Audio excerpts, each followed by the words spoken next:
Hey, bonjour, bonsoir, bon après-midi à tous. Alors, je vous propose de faire un format un peu différent d'habitude, c'est-à-dire que je vais pas faire de petites musiques, etc. J'ai envie d'enregistrer cette première FAQ un peu à la roots, un peu comme ce que fait l'âme UA sur son log. Je trouve ça hyper bien. Il allume le micro et en fait, il monte pas.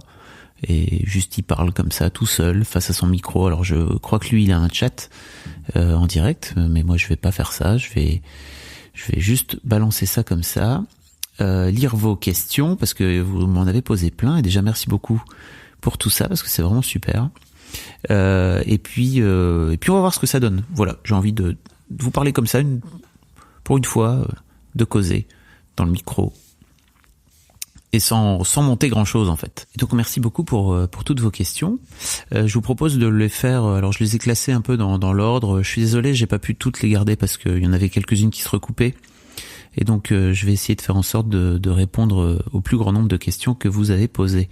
Donc il y a Chloé qui demande Hello Fab, quelle a été ta motivation pour créer ce podcast? En tout cas merci beaucoup pour cette très belle idée. Et de rien déjà. Ma motivation pour créer ce podcast, ça a été de me faire un projet. Déjà, dans un premier temps, un projet rien qu'à moi. Parce que j'ai monté Mademoiselle il y a 12 ans maintenant. Et maintenant, Mademoiselle, il y a 25 personnes qui travaillent dessus. Et plus ça va, moins je mets je mets un peu les mains dans le cambouis. Et je crée de contenu. Donc, je fais encore quelques vidéos.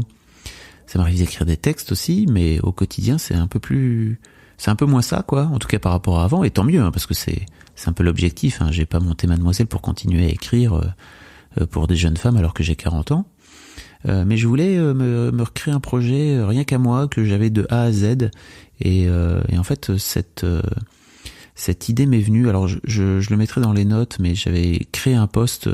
J'ai écrit un post en fait sur mon blog perso pour parler de cet épisode avec ma psy qui m'a dit que selon elle j'étais épuisé, c'est-à-dire mon puits était vide au sens littéral du terme. J'étais à sec, voilà.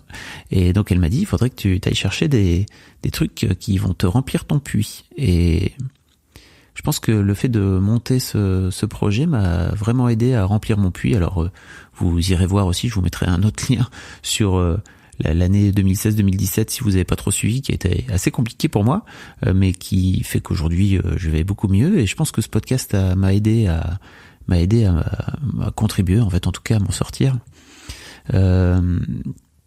Donc déjà ça a été ça, et puis la paternité en tant que telle, c'est vraiment un sujet qui m'a toujours plutôt fasciné.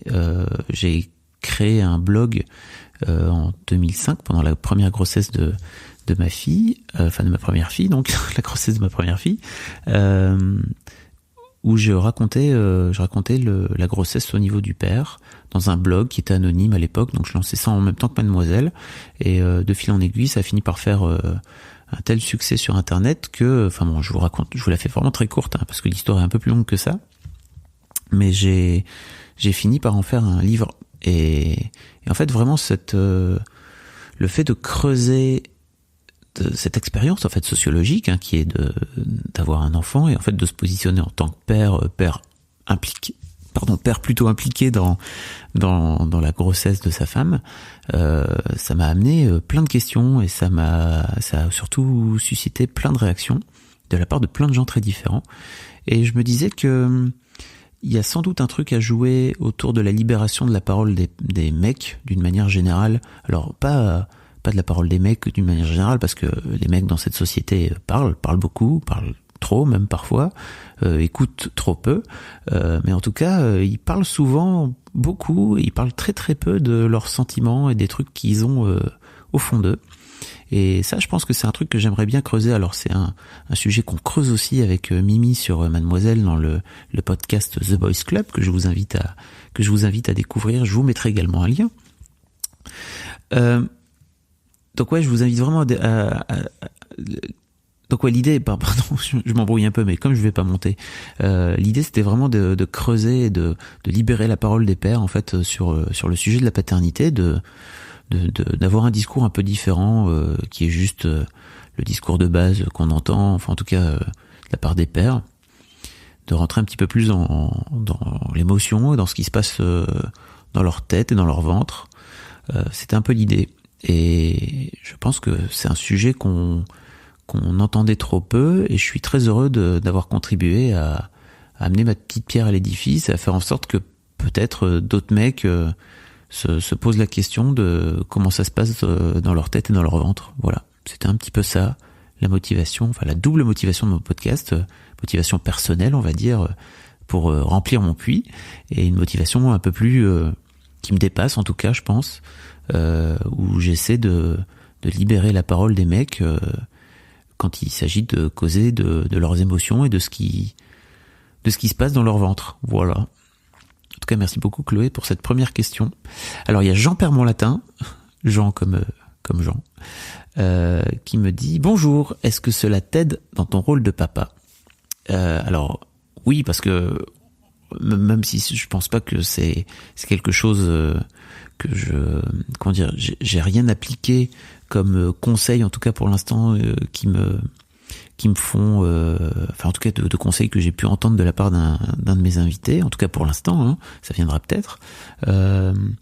C'est plutôt une réflexion globale et une capacité d'écoute et puis d'entendre d'autres expériences comme ça. Moi, ça m'a permis de me rendre compte que parfois j'ai peut-être des façons de voir qui sont peut-être un peu, comment dire, avec des œillères, quoi, obstruées par mon point de vue, et que d'avoir d'autres points de vue de père sur la façon dont ils gèrent leurs enfants. Alors, pour la plupart, c'est vrai que pour l'instant, il y a plutôt des enfants qui sont plus petits. On en reparlera plus tard, mais j'aimerais bien aller vers des parents d'enfants un peu plus vieux. Ça va venir. J'en ai quelques-uns. Vous verrez. Je ne tease pas. Mais voilà, je pense que oui, effectivement, ça m'a beaucoup aidé à me montrer qu'en fait il y avait d'autres façons de voir, même si j'en étais assez convaincu, hein, mais d'entendre la façon leur façon de raconter les choses et de la façon dont ils gèrent leur môme en général, ça m'a forcément ouvert l'esprit, et donc forcément ça m'a aidé dans mon rôle de père, je pense. Et Jean-Pierre Mon Latin me posait une autre question qui me disait: comment trouves-tu et comment choisis-tu les personnes à interviewer? Alors, pour les trouver, il y a ce fameux email histoire de daron, histoire avec un s, daron avec un s @gmail.com, ou des pères anonymes, hein, qui sont des pères, on va dire lambda, comme vous et moi, n'est-ce pas, peuvent m'envoyer un mail pour me dire qu'ils souhaiteraient raconter leur histoire. En général, j'ai tendance à répondre quasiment du tac au tac quand il y a une histoire qui me parle tout de suite. Après, il y a d'autres cas où c'est avéré un peu plus compliqué, c'est-à-dire que la personne n'était pas forcément disponible tout de suite, ou disponible sur la région parisienne, et donc ça nécessite un petit déplacement, etc. Ça, pour le coup, ça demande un peu plus d'organisation. Donc ça, c'est pour l'aspect, on va dire, des pères anonymes qui ont des histoires à raconter. Et ça, j'y tiens vraiment, parce que pour moi, c'est vraiment un truc hyper important pour moi d'avoir le plus grand nombre d'histoires possible, et d'avoir plein de choses à proposer, même si en fait, en publiant un épisode tous les 15 jours, c'est pas forcément très évident d'offrir une forme de régularité, en tout cas d'offrir une forme de diversité qui puisse se voir. J'aimerais en publier, on en reparlera peut-être un peu plus tard, mais j'adorerais passer au rythme hebdomadaire, mais je suis pas sûr de pouvoir tenir. Et puis après, il y a les, on va dire, les stars, hein, les personnes un peu plus connues. Et ceux-là, en général, j'essaie de les contacter en direct, ou en passant par leurs attachés de presse, ou de passer par divers moyens. J'ai une liste, hein, que je garde secrète. Je ne vous dirai pas qui je cherche à contacter. Mais en tout cas, je présente le truc. En général, ça m'est arrivé aussi qu'il y ait des personnes qui viennent me voir maintenant en me disant, en fait, j'aimerais bien participer. Donc là, j'essaie de faire attention à garder une forme de diversité aussi, une forme de diversité dans les histoires, parce que c'est pas parce que t'es t'es connu, en tout cas que tu as un nom, que tu as forcément une histoire qui est intéressante, en tout cas pour le podcast, et qui permet d'apporter quelque chose par rapport aux épisodes précédents. J'essaie de faire ça. Voilà, je sais pas si ça répond à la question, mais en tout cas j'essaie d'avoir à chaque fois une variété dans les discours et dans les histoires. Merci beaucoup, j'en perds mon latin, tu as le meilleur pseudo. Noël Le Marchand me dit: salut, vers quel type d'audience veux-tu avoir avec tes podcasts sur la paternité? Plutôt des hommes, des femmes, de quel âge ou peu importe? Alors c'est intéressant parce que à la base, moi j'ai lancé ce podcast encore une fois sans vraiment me demander à qui ça allait s'adresser. Je partais simplement du principe que moi j'avais envie de faire un truc et que les gens le prendraient et décideraient d'en faire ce qu'ils veulent. Alors bien sûr, il y a plutôt eu d'abord des femmes, mais ça c'était un truc que j'avais déjà remarqué quand j'avais sorti mon blog. Il y a pas mal de femmes qui s'intéressent plus à la paternité que les mecs peuvent s'intéresser à la paternité. En tout cas, moi à l'époque où j'étais futur papa, c'était plutôt dans ce sens-là. Mais je me rends compte en fait que par rapport à il y a donc 12 ans, ou à l'époque où j'écrivais le blog, 13 ans même, il y a de plus en plus de mecs qui s'intéressent. Et alors, le truc qui m'a vraiment scotché pour le coup, c'est qu'il y a énormément de jeunes, de ce qu'on appelle des nullipares, n'est-ce pas? C'est des personnes qui n'ont pas encore d'enfants, et qui lisent, enfin en tout cas qui écoutent Histoire de Daron, et ça me fait un énorme plaisir, vraiment. Alors des jeunes, des moins jeunes, il y a même des ados qui qui postent des petits messages. Alors ça, je pense que c'est parce que peut-être j'ai réussi à interviewer McFly ou Cardito et ils sont suivis plutôt par des jeunes. Mais je pense que même si on n'a pas d'enfants, ce podcast peut vous parler parce que, alors ça, encore une fois, je l'avais pas capté, hein. Je me rends compte au fur et à mesure. Je pense que ça peut vous parler parce que vous cherchez à savoir comment ça se passe dans la tête de votre père, et que notamment chez les pères, hein, la grande majorité des pères, peut-être la génération d'avant moi, enfin d'après moi, comment vous dites, non, avant moi, ont tendance à pas trop parler, à être plutôt taiseux, à pas rien dire, quoi, à garder leurs émotions pour eux. Et peut-être que ce podcast aide les enfants, parce qu'on est tous a priori des enfants d'un père. Peut-être que ce podcast aide les enfants à savoir ce qui se passe, ou en tout cas à pouvoir s'imaginer ce qui se passe dans la tête de leur père. Donc voilà, je suis hyper ravi en tout cas de la variété de l'audience que Histoire de Daron réussit à avoir aujourd'hui. Il y a vraiment toutes sortes d'individus, et je trouve ça trop bien, comme quoi en fait la paternité c'est un sujet beaucoup plus universel que ce qu'on peut croire, parce que oui, effectivement, on est tous l'enfant d'un père, a priori. Ok, donc il y a Hugo Cham qui dit: es-tu content de voir que tu intéresses pas uniquement des darons, mais également des femmes, des ados, etc. Alors que oui. Par exemple, moi j'ai 17 ans, et ce format me fait réfléchir sur le futur de ma vie, et c'est ultra intéressant. Voilà, je n'avais pas calculé, mais effectivement. Merci beaucoup Hugo, c'est exactement ce que je disais, et comme quoi j'ai devancé la question d'après. On est en format totalement YOLO, même si j'ai déjà trié, on va dire, la question. Alors ensuite, on a Ellie SLN qui me dit: hello Fabrice, je ne sais pas si c'est réellement une question, mais en écoutant ce podcast, je me disais à quel point il est cohérent et dans la continuité de ton travail, avec ton travail chez MAD, dans le sens où il aide à mon avis beaucoup les deux genres à mieux se comprendre, en partant du principe qu'à la fois les hommes et les femmes écoutent et lisent ces deux médias. Je suis convaincu qu'une meilleure compréhension entre les genres conduira à une société plus égalitaire, et que la notion de masculinité et les dictates que cela engendre doit faire partie intégrante de la lutte féministe. Et donc une question: ce podcast est-il un podcast féministe? Entre parenthèses, elle will, en tout cas je sais pas, répond et dit oui. Écoute, libre à toi de te demander, de te dire en tout cas, de mettre l'étiquette que tu souhaites sur ce podcast. Moi je souhaite pas y mettre une étiquette, moi je souhaite juste faire des choses, interroger des gens, interviewer des gens, et puis les gens prennent ce qu'ils veulent en prendre et décident de venir dire que c'est un podcast féministe ou c'est pas un podcast féministe. Moi je pense à titre personnel que c'est complètement absurde de ne pas être féministe en 2018, mais ça c'est mon avis, et en fait chacun fait comme il souhaite. Moi l'important c'est juste que les gens écoutent ce truc, et peut-être ça leur ouvre des des réflexions, des sujets de réflexion. Ça leur donne peut-être aussi des clés. Bon, il y a que ça qui compte, et je suis assez d'accord avec toi sur le fait que, effectivement, une meilleure compréhension entre les genres, comme tu dis, conduira à une société plus égalitaire. Et effectivement, la masculinité, en tout cas ce qu'on appelle la masculinité toxique, et je vous invite vraiment, je mettrai aussi des liens vers la rubrique masculinité que Mimi, qui est la fantastique rédac chef adjointe de Mademoiselle Tien au quotidien, où on parle de ça en fait, parce que je pense effectivement que, et ça pour le coup, moi j'y suis pas pour grand chose, hein, même s'il y a des gens, j'ai vu sur Twitter qui pensaient que c'était moi qui incitais Mimi à parler de masculinité. C'est totalement faux. C'est Mimi qui a décidé toute seule comme une grande, parce que c'est une grande personne et qui est douée de raison, n'est-ce pas? C'est fou, même si c'est une femme. Ceci est une blague.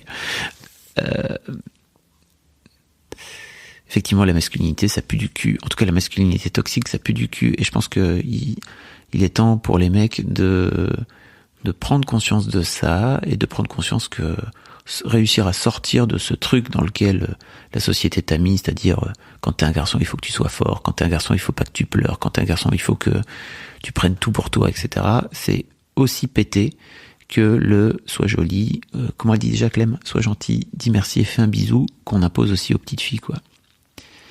Voilà, j'espère que ça répond à ta question en tout cas. Merci beaucoup pour ta réponse, et je suis 1000 fois d'accord avec ton constat. Et ça me fait plaisir de voir que tu vois effectivement une continuité dans le travail que je fais sur Mademoiselle, parce que même si je m'en rendais pas compte quand j'ai monté Mad, je me rends compte qu'au fur et à mesure, et plus je vieillis, plus je me rends compte, peut-être que je suis en train de faire un magazine, en tout cas à faire en sorte que Mademoiselle soit un magazine qui va inciter, qui va aider à rendre la vie de mes filles moins pourrie que celle de leur grande sœur éventuellement. Alors oui, il y a eu beaucoup de questions. Donc, pardon, hein, je termine juste sur Elieselen, pardon. Merci beaucoup pour ta question encore, c'était très cool. Beaucoup de questions sur, est-ce que tu vas faire un podcast sur les darons? Alors, ça m'a fait marrer parce que je pense à chaque fois, enfin, j'en ai vu pas mal, et à chaque fois je pense à Léa Bordier qui fait la série Cherkor, que j'aime beaucoup. Léa qui a bossé chez Mad pendant 3 ou 4 ans, je ne sais plus, mais en tout cas qui est vraiment quelqu'un qui est cher à mes yeux, et qui me disait qu'elle en avait un peu marre d'avoir des questions qui disaient à quand un Cherkor pour les mecs. En fait, elle veut pas faire de Cherkor pour les mecs, en tout cas pas pour l'instant, c'est pas son objectif. Elle veut faire parler les filles de leur corps, et c'est son projet. Et donc ce qu'elle dit à chaque fois, c'est mais n'hésite pas, fais-le. Et donc vas-tu faire un podcast pour les darons? En fait non, parce que on entend beaucoup les mamans sur la maternité. Alors peut-être pas, peut-être que j'arriverai à amener une autre vision, une autre façon. Mais en tout cas, c'est pas mon objectif. Là, mon objectif, c'est de me concentrer sur les darons. Il n'est pas impossible que je creuse le sujet du couple, en fait, mais ça sera sur un autre podcast, et peut-être éventuellement sur Mademoiselle, parce que c'est à quelques reprises je me suis dit putain, c'est pendant les interviews je me disais c'est génial d'avoir le point de vue du mec comme ça, mais j'adorerais avoir le point de vue de l'autre aussi, alors dans un podcast croisé, dans une interview croisée, séparée, je ne sais pas encore. En tout cas, on va peut-être je vais creuser ce sujet-là du couple, parce que je trouve que la dynamique de couple, c'est toujours vachement bien.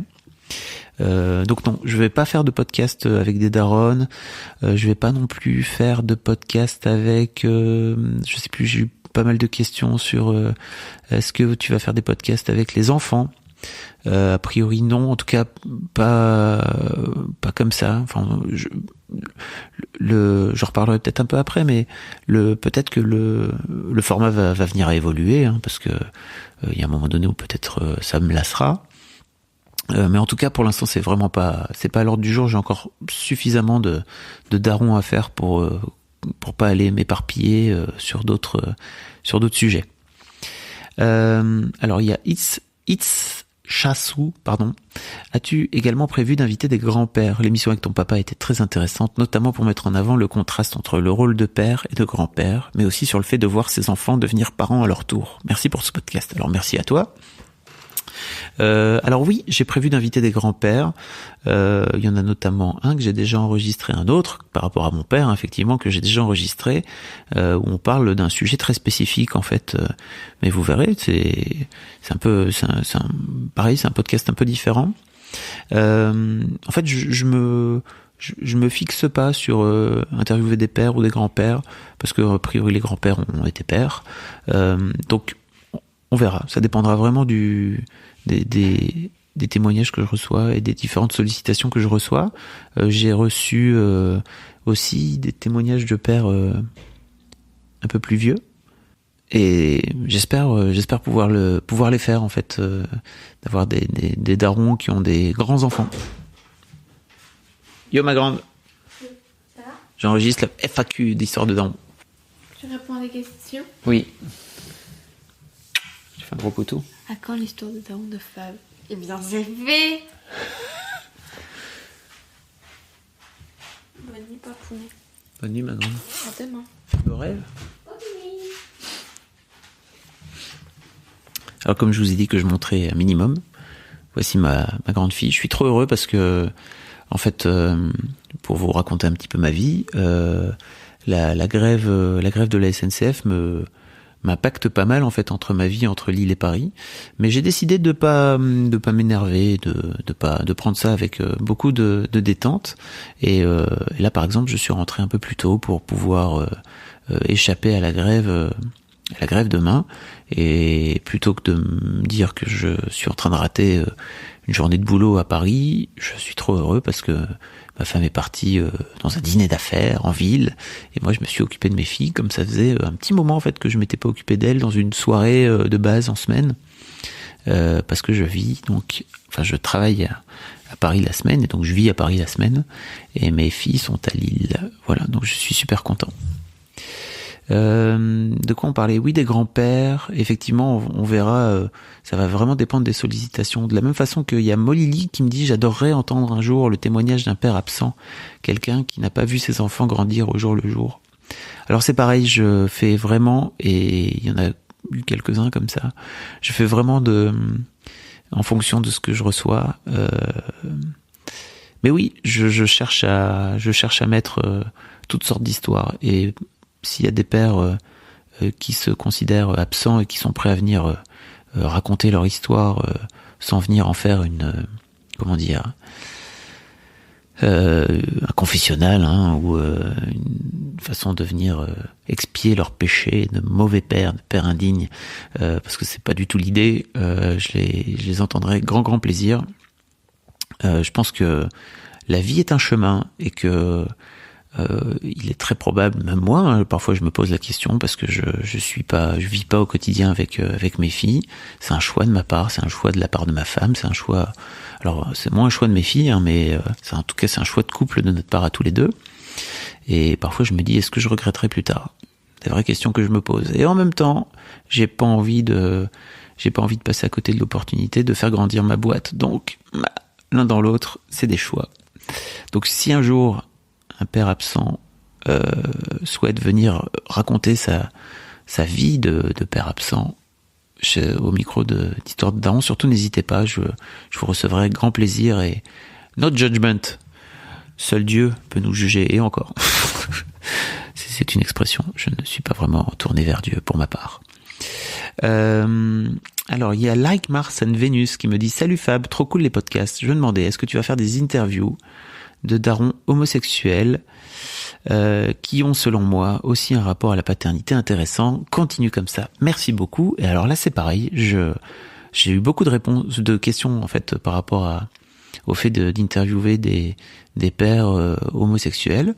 Je suis sur la trace, je sais pas, on peut le dire comme ça, d'une connaissance. Alors c'est toujours un peu compliqué de venir parler de ça, même je veux dire, à une personne qui est a priori aussi bienveillante que moi. En tout cas, je pense être un mec plutôt bienveillant quand il s'agit de faire des interviews, et en général même dans la vie.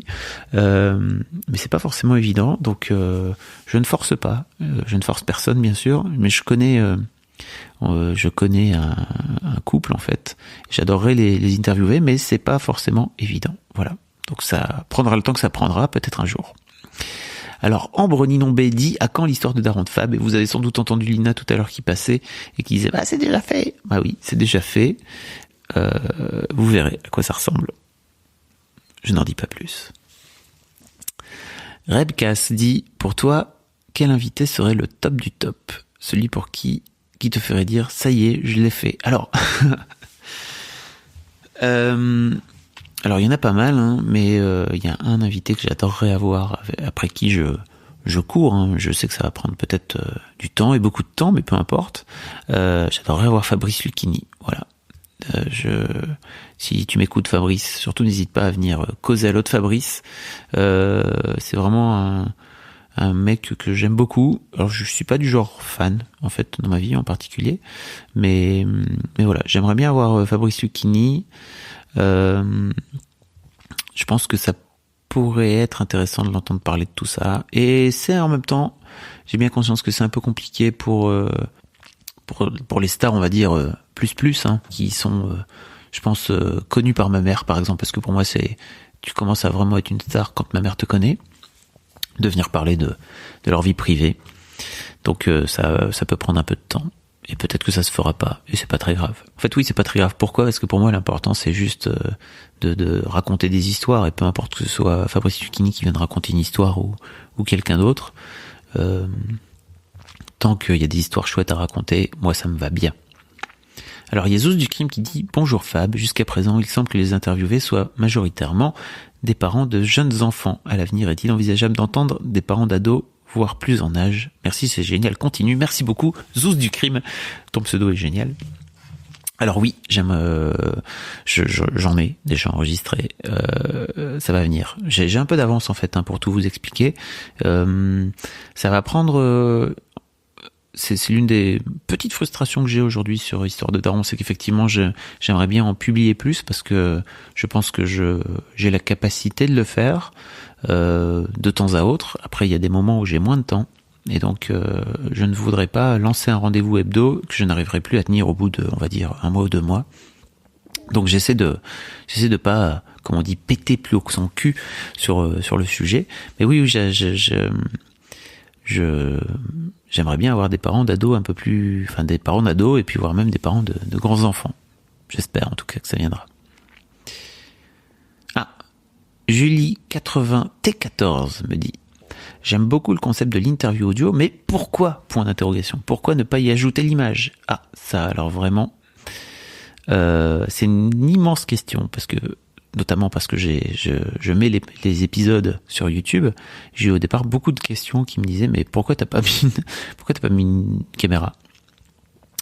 Et en fait la première interview avec Verino, j'avais mis une caméra et en fait je me suis rendu compte en le montant que la caméra ne servait à rien et que la caméra au contraire était une sorte d'intrus dans cet entretien qui était très assez intime, hein, en fait, où Verino se livre pas mal sur sa famille, sur ses enfants, etc. Et je me suis dit, mais en fait, enlève cette caméra, elle sert à rien. Alors effectivement, c'est un peu bizarre parce qu'on a l'habitude d'avoir de l'image, et surtout sur YouTube. Si tu écoutes sur YouTube, t'as encore plus l'habitude d'avoir de l'image. Mais il y a un truc un peu intéressant avec l'audio, c'est-à-dire que par exemple pour cette FAQ, je me disais mais est-ce que tu te filmes ou pas parce que tu vas la mettre sur YouTube, peut-être que tu peux y mettre ta trombine, ça serait cool.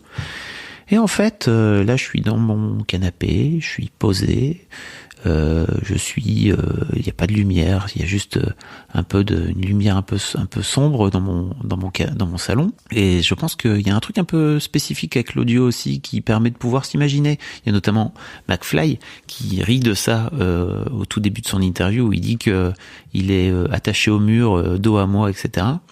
Alors c'est une blague, hein, bien sûr, il n'était pas attaché au mur, mais c'est le seul, bien sûr parce que c'est le seul parce que c'est notamment, je pense, le seul qui a fait de la radio pour l'instant, qui joue avec ce côté justement, on ne le voit pas, il n'y a pas d'image, et je pense que c'est intéressant. Voilà, on est trop habitué maintenant à mettre de l'image partout. J'avais entendu Vincent Lindon gueuler sur, je pense que c'est Vincent Lindon, hein, qui râlait sur le fait que la radio était filmée avec avec les webcams, etc. Et qu'en fait, il y a un truc un peu mystérieux derrière la voix et chacun peut y mettre, peut se faire une petite idée de ce qui se passe derrière. Et c'est cool de pas avoir d'image. Je suis très heureux parce que notamment pour tous les darons un peu moins expérimentés par l'image et par venir raconter leur histoire, on n'est que tous les deux.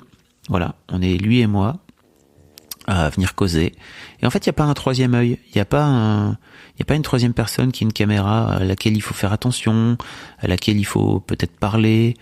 Enfin bref, moi je suis très heureux qu'il n'y ait pas d'image, vraiment, et je suis très heureux de cette interview, de ce concept d'interview audio. J'espère que ça répond à ta question, Julie. Lilou Igles me dit salut, ça va, je voulais savoir combien de temps ça te prenait d'enregistrer un épisode et où êtes-vous quand vous le faites. Alors ça prend à peu près le temps que ça prend de l'écouter, c'est-à-dire que je coupe très très peu. J'ai tendance à pas du tout.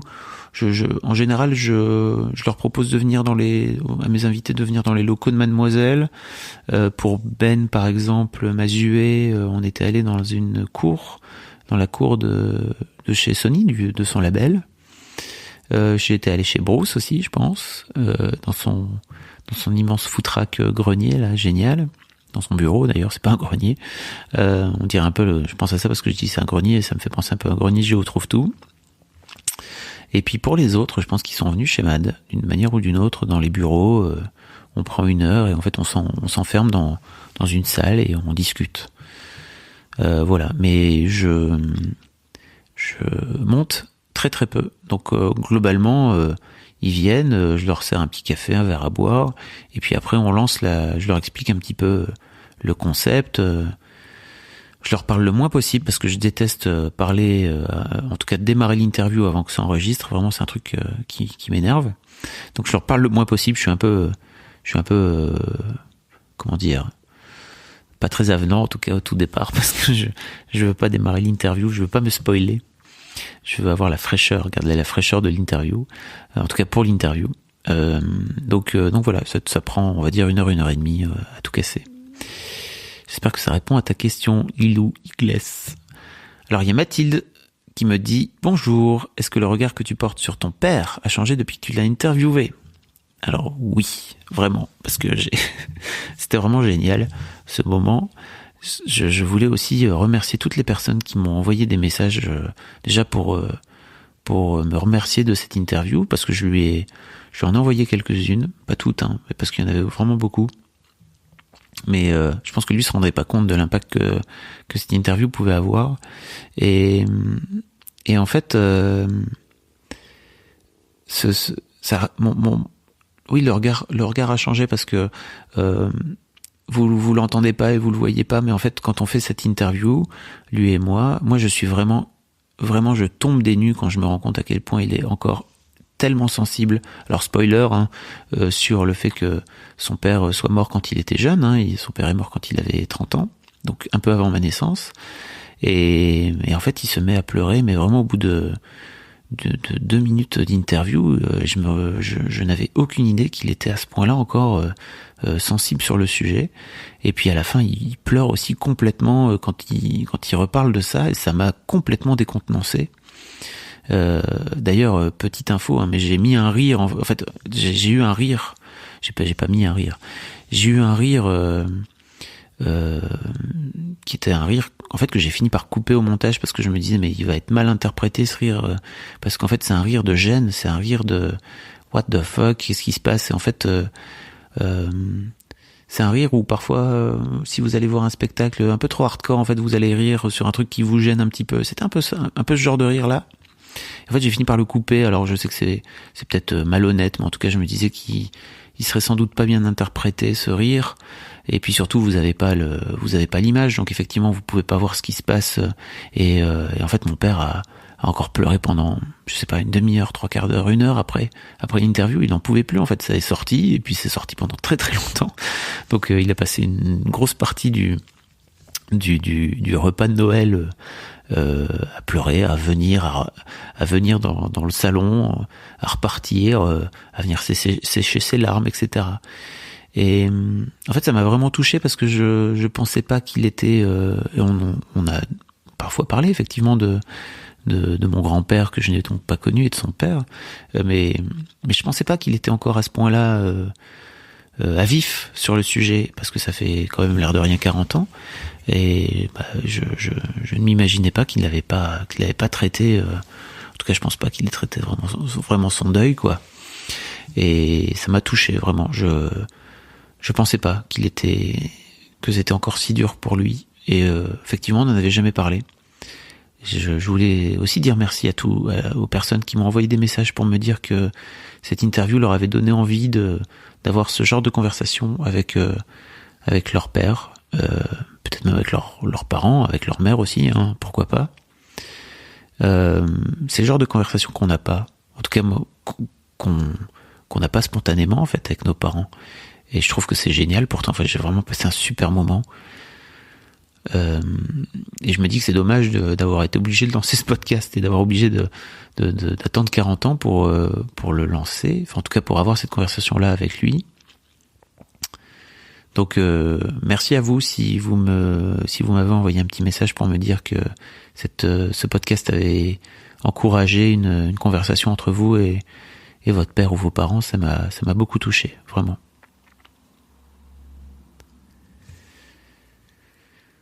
Alors ensuite, pas mal de questions sur l'évolution du concept. Est-ce que tu penserais un jour faire des interviews croisées du type un papa et son enfant? Alors effectivement, c'est Marine Simply Positive qui dit ça.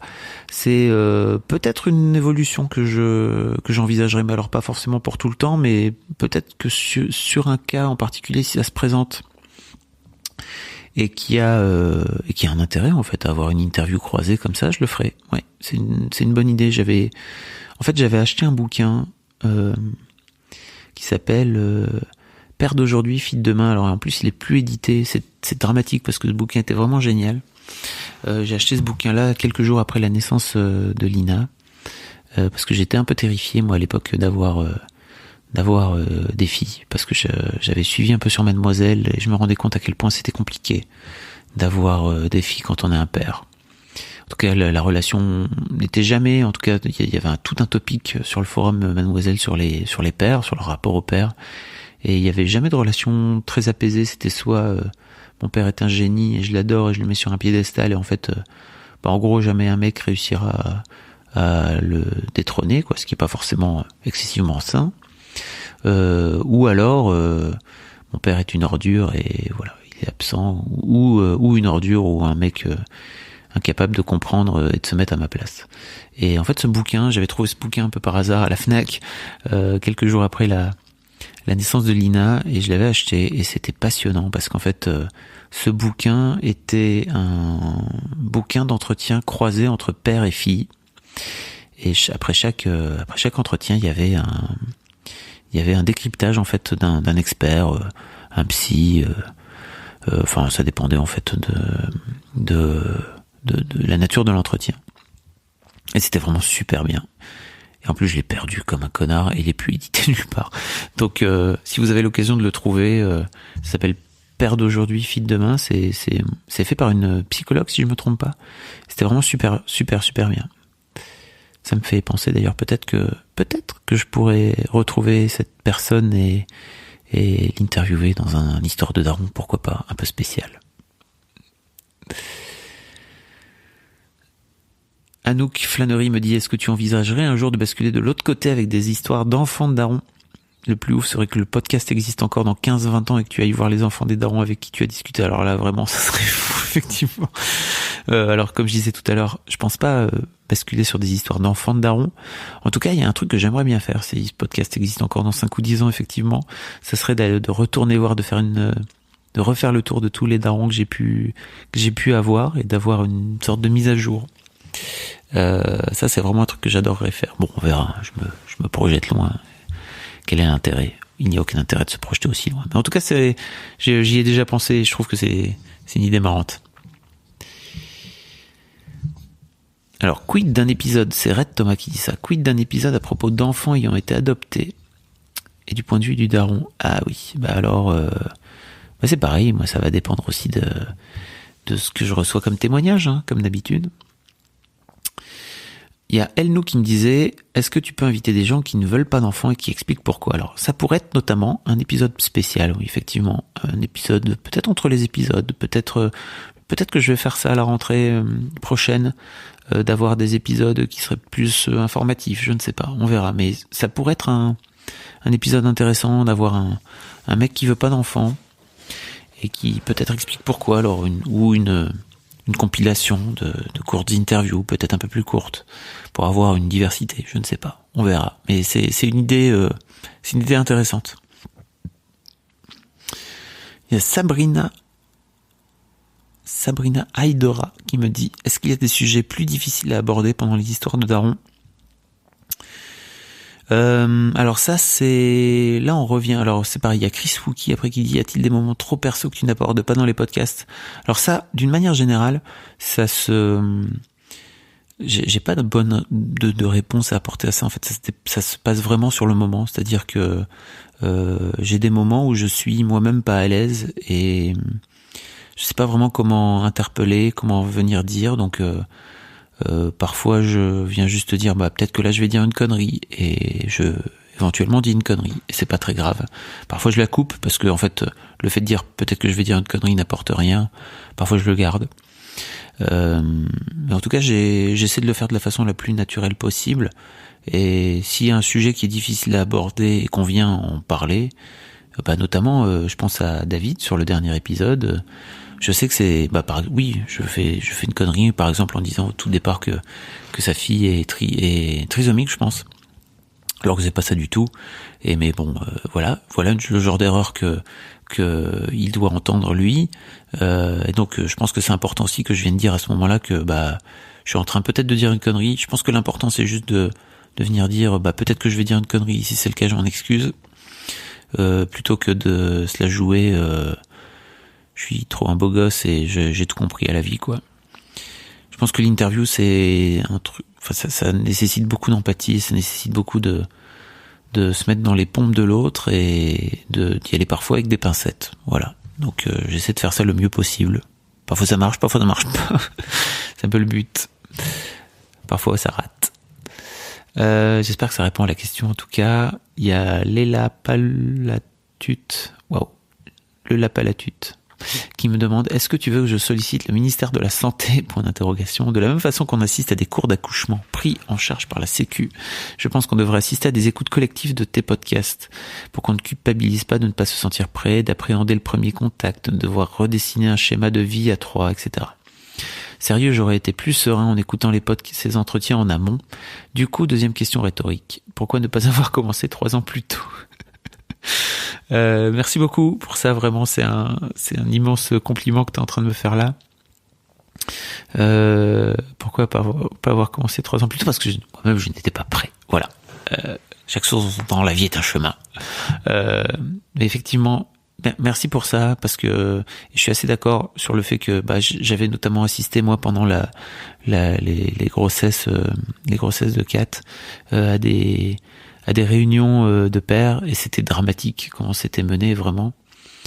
J'en ai un souvenir lointain, mais déjà c'était 2 meufs qui faisaient ça. Alors elles faisaient ça, je pense, avec la plus grande bienveillance possible et la plus grande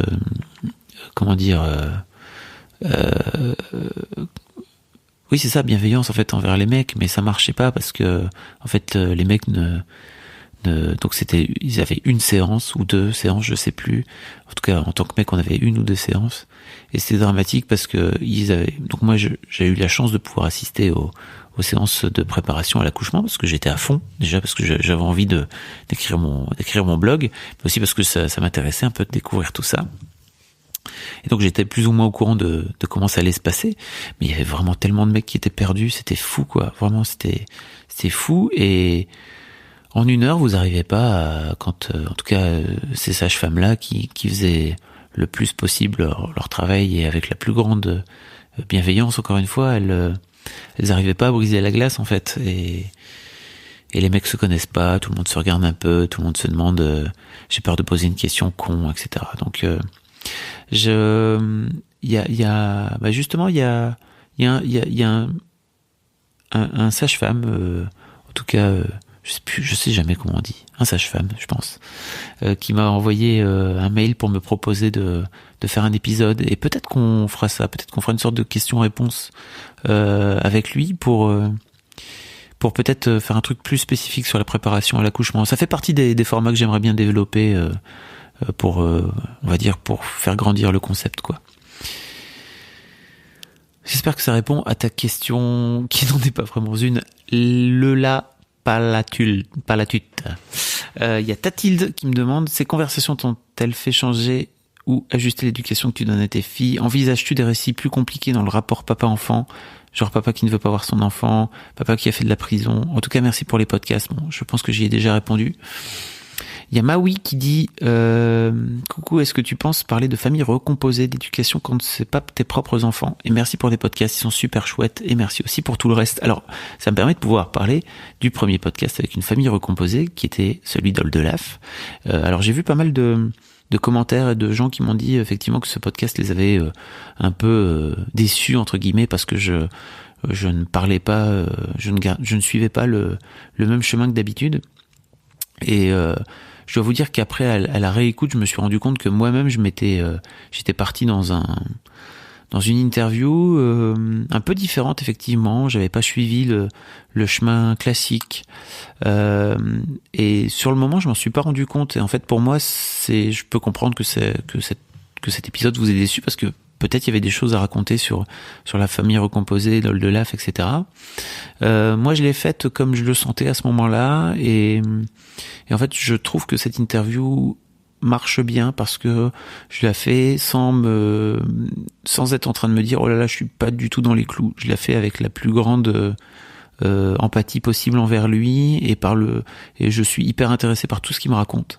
Et donc je peux comprendre qu'à l'écoute vous disiez bah alors ça change de d'habitude, et moi en fait c'est ce que j'ai trouvé cool, c'est que au contraire ça change de d'habitude. C'est pas la même interview tout à fait que d'hab. Il y a des gens qui m'ont dit que c'était une interview de promo. Alors bon, je suis pas d'accord avec ça, parce que si vous avez déjà entendu une interview de promo de musique, et d'ailleurs Oldelaf me le disait en sortant que il était super content de pouvoir sortir un petit peu des sentiers battus, des questions qu'on lui pose en permanence. Donc non, c'est pas vraiment une interview de promo, vraiment pas. En revanche, je peux comprendre que vous ayez été déçus en tout cas par le contenu qui change un petit peu d'habitude de cet épisode. Moi, j'ai adoré cet épisode, et je sais qu'il y a d'autres personnes qui ont vraiment adoré cet épisode aussi. Il y a des gens aussi qui ont découvert Oldelaf par là, et moi il y a que ça qui compte, hein. Vraiment, si vous réussissez à découvrir Oldelaf par Histoire de Daron, j'ai des gens aussi qui ont découvert Ben Mazué, j'ai des gens qui ont découvert Verino et Sébastien Marx. Moi, c'est tout ce qui compte, c'est que si vous arrivez en plus à découvrir un artiste en écoutant ces Histoires de Daron, moi ça me va bien. Donc voilà, c'était pour revenir un petit peu sur cette histoire d'Oldelaf. Mais effectivement, ça mérite sans doute, parce que moi je ne savais pas en fait avant de démarrer l'interview avec Oldelaf qu'il avait une famille recomposée. Je le découvre vraiment en direct. Ça mérite sans doute un épisode spécifique sur une famille recomposée, ou pourquoi pas même une famille recomposée, ça pourrait être marrant. Si vous connaissez des familles, des darons qui ont monté des familles recomposées, qui ont monté des familles recomposées, comme s'ils avaient monté une boîte, pas du tout. En tout cas, qui sont au sein d'une famille recomposée, surtout n'hésitez pas, envoyez-moi un mail à histoire avec un S, de daron avec un S, @gmail.com. Je bouge un peu, je change de position, je commence à avoir des fourmis. Léa Bordier, oh, dis donc bichon. Donc je vous en parlais tout à l'heure, Léa qui fait Chercorps, qui m'a posé des questions. C'est quoi les retours les plus touchants et les plus importants que tu as eu suite à la diffusion d'un épisode? C'est important pour toi? Alors oui, c'est important pour moi. Tous les messages que vous pouvez m'envoyer sont super sympas.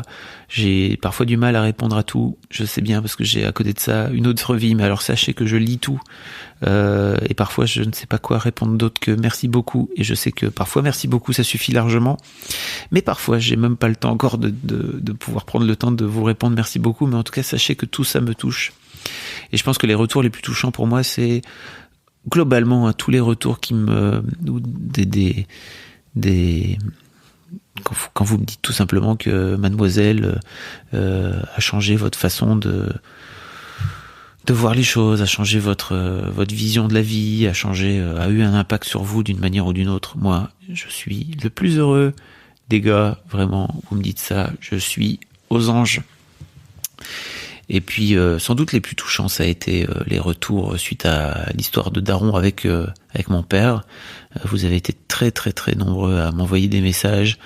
Il y a eu des messages super touchants de personnes qui me disaient qu'elles avaient perdu leur père et que en fait ce moment-là les avait particulièrement touchées parce qu'elles avaient l'impression d'entendre, elle racontait justement qu'elles pourraient jamais avoir cette discussion-là et qu'elles avaient un peu la sensation de vivre à travers ma discussion avec mon père, peut-être une discussion avec le leur, et ça m'avait fait vraiment très très plaisir, quoi. Donc merci beaucoup pour ça. Surtout n'hésitez pas à m'envoyer des petits messages, et si je ne vous réponds pas, je suis vraiment désolé. C'est juste que parfois il y a des semaines où c'est compliqué pour moi et après je les laisse s'accumuler et je ne m'en sors plus. Et ce n'est pas du tout que je suis un gros bâtard qui ne fait pas attention aux gens qui lui écrivent, c'est juste que parfois j'en ai trop, je suis vraiment désolé pour ça. Léa encore qui me demandait d'autres questions, qui me disait tu feras comment pour enregistrer le tien? Tu verras, c'est bientôt. Les enregistrements durent combien de temps? Et tu utilises quoi comme micro? Alors ça c'est intéressant, j'utilise elle a mis LOL derrière, j'utilise un Zoom qui est un enregistreur en fait, qui est un Zoom c'est H4n, voilà, Zoom H4n. Et en fait, ce que j'ai utilisé comme micro à côté, c'est des micros qui sont vraiment basiques, c'est des Shure, S-H-U-R-E. Alors, j'ai plus le modèle exact en tête, je vous le mettrai si vous voulez dans les notes du podcast. Ça nécessite un petit investissement en fait, mais ça vous permet vraiment d'avoir un son au top. En tout cas, je suis assez content du son que ça donne. Ça donne un son un peu pro, quoi. Et ensuite, Léa Bordier demande aimes-tu les lionceaux? Parce que vraiment, Léa Bordier est un salaud. T'es vraiment la pire des personnes, Léa. Pourquoi elle demande ça? Parce que une fois, il s'est passé un truc chez Mademoiselle où j'étais sur un super shooting avec Julien Doré. Je vais le raconter une bonne fois pour toutes, comme ça sera sur la place publique, n'est-ce pas? J'étais sur un shooting avec Julien Doré pour son album Love, justement, où il était avec des lionceaux. C'était d'ailleurs la couverture, je pense, la cover de l'album. Et donc, il y avait des lionceaux. Et le label m'avait proposé de venir filmer le shooting et de filmer Julien Doré en train de bagarrer avec des lionceaux, etc. Et les lionceaux étaient trop mignons. J'avais fait plein d'images, etc., etc. Et il s'avérait que j'ai perdu les rushs, voilà, j'ai perdu les images, ce qui fait que j'ai failli sauter par la fenêtre en m'en rendant compte, parce que c'est des choses qui arrivent, mais vraiment c'est pas pro du tout et ça ne fait pas pro. Et donc j'étais le seul média invité, enfin en tout cas Mademoiselle était le seul média invité, et même si c'est des choses qui arrivent, c'est des choses qui picotent un peu la gueule, voilà. Et donc c'est devenu une sorte de running gag au sein de l'équipe de Mademoiselle, et même entre les différentes générations, on va dire, entre guillemets, entre les équipes qui succèdent, il y a cette histoire qui perdure, celle-ci, et puis l'histoire d'Alexandre Astier, l'interview d'Alexandre Astier. Si vous l'avez jamais entendu, je vous invite à aller écouter mon interview sur Nouvelle École. J'en parle plus longuement, je ne vais pas refaire une redite ici, ça suffit. L'autoflagellation, c'est bon, 2 secondes. Merci beaucoup Léa pour tes questions, c'est trop cool, je te kiffe.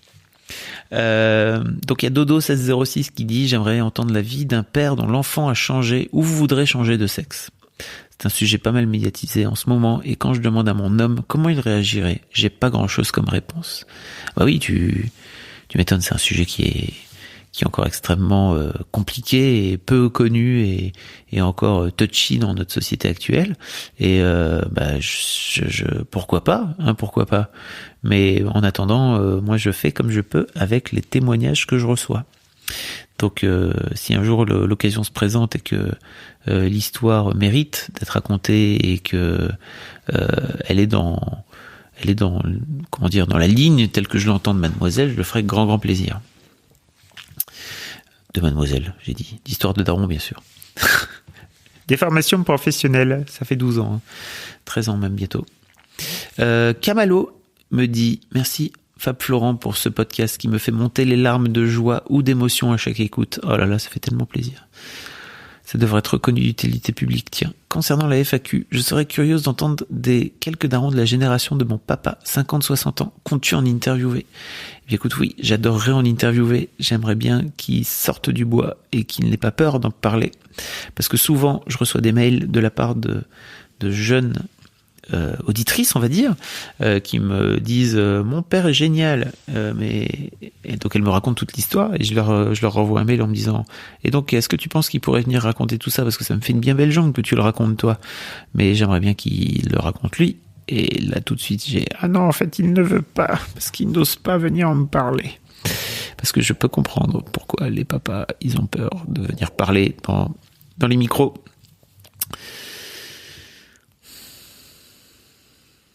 Et sinon, je sais bien que le couple, donc juste pour terminer, pour répondre à cette question, c'est en fait moi je le fais avec grand plaisir. C'est juste j'ai besoin d'avoir des histoires comme ça. Donc j'en ai quelques-uns, mais encore une fois, il y a des problèmes peut-être plus logistiques avec ces personnes-là, mais ça pourrait éventuellement se faire. Mais je le fais en fonction de ce qu'on m'envoie. Ce sera un petit peu le leitmotiv de cette FAQ. Et donc Kamalo demande aussi, je sais bien que le thème est la paternité, mais pourquoi ne pas aborder sur une question les problématiques de couple engendrées par l'arrivée du bébé, le regard du papa sur la maman change-t-il, qu'est-ce que cela a changé au sein du couple, etc., etc. Alors ça, je pense que ça pourrait être vraiment une super idée, mais je pense que c'est un truc qu'on fait plutôt en filigrane en fait, au fur et à mesure des épisodes, en fonction de la façon dont l'interview prend, c'est des choses que je cherche à creuser. Est-ce que ça vaut vraiment la peine de le creuser sur un seul épisode en particulier ? Je ne sais pas.